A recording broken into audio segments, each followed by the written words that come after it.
అతను పరిగెత్తుతున్నాడు, అతన్ని లాక్కెళ్తున్నారు పోలీసులు బలవంతంగా. ఇది స్పష్టంగా కనిపిస్తుంది. ఇది ఒక అంశం.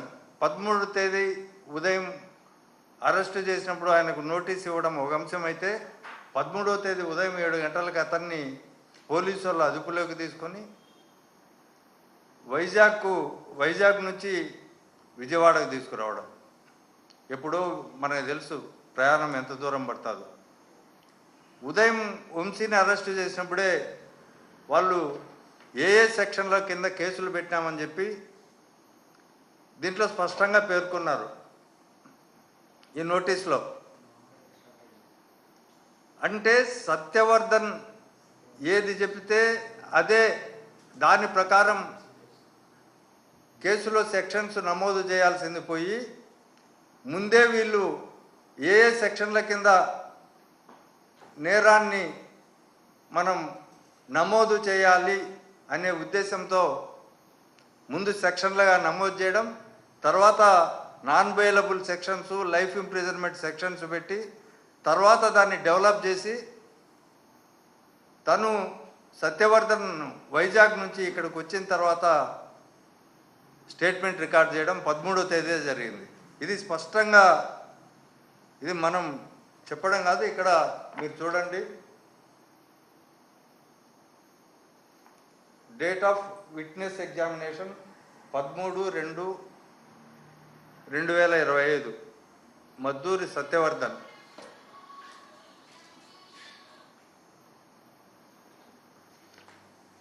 ఒంటి గంటకు 1:30 మధ్యలో విజయవాడకు వంశీ గారిని తీసుకొచ్చినట్టు చెప్తారు.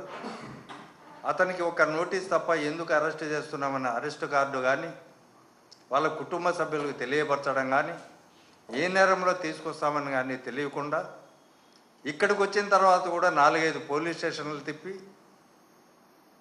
తర్వాత పొలిటికల్ రాజకీయ పార్టీల్లో ఉన్న వాళ్ళ ప్రభుత్వంలో ఉన్న చంద్రబాబు, లోకేష్, తర్వాత డీజీపీ గారు, తర్వాత మిగతా వాళ్ళంతా చర్చించి ఈ కేసును ఎట్లా ముందుకు తీసుకుపోవాలి అని ఓ ప్రత్యేకమైన ప్లాన్ చేసి ఆ రోజు రాత్రి 11:45 రిమాండ్ రిపోర్ట్ ఇస్తారు. ఎవరికి?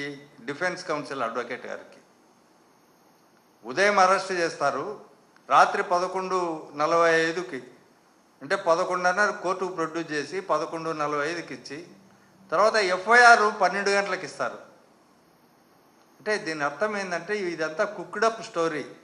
దీన్నంతా వండి వార్చి అందరితో సంప్రదించి, ఉన్నతాధికారులతో, రాజకీయ నాయకులతో సంప్రదించిన తర్వాత ఎన్ని రోజులు వీలైతే అన్ని రోజులు వంశీని జైల్లో పెట్టడానికి పెట్టిన కేసులు తప్ప మరొకటి కాదు. ఎందుకంటే సత్యవర్ధన్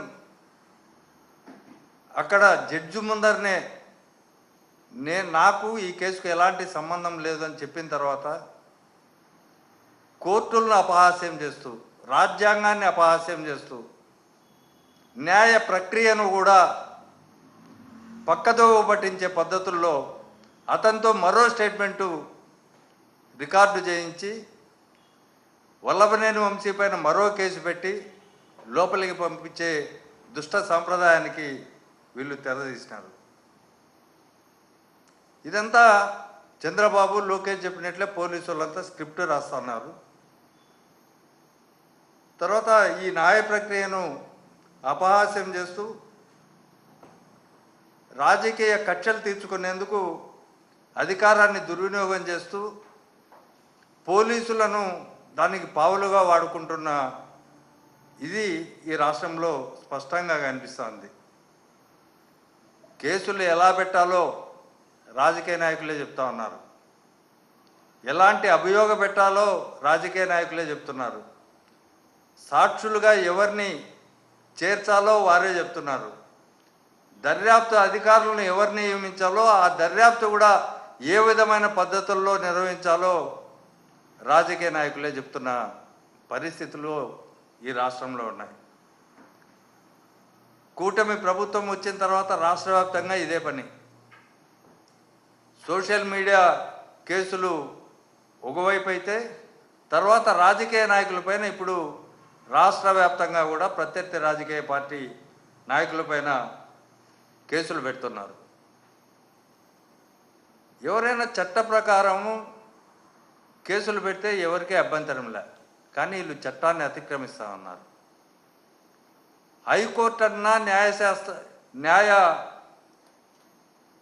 తీర్పు వెలువరించే కోర్టులన్నా వీళ్ళకి లెక్కలేనితనంగా కనిపిస్తూ ఉంది.